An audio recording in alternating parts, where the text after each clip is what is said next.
So of the two topics that we got to choose from for this week's lecture discussion, I decided to discuss Ebbinghaus's influence in the field of psychology.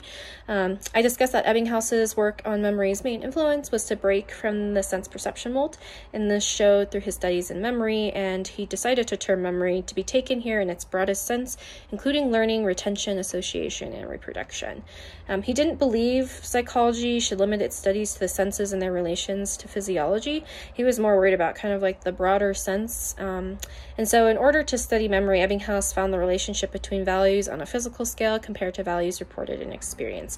So this led him to study memory outside of the sense perception method.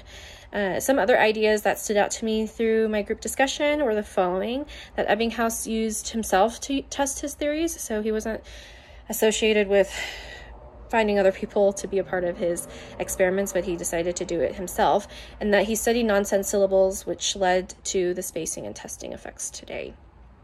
So he just has a lot of influence on what we study today and how we study it. So this kind of goes into modern eclecticism, and we understand that Ebbinghaus understood that there were limited domains that emphasized his study in memory.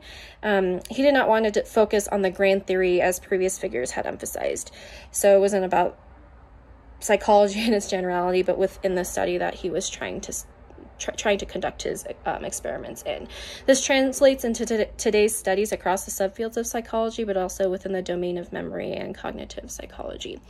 While there are overarching themes in which researchers must follow as guidelines, the way tests and experiments may be distributed relies on the study that is being conducted.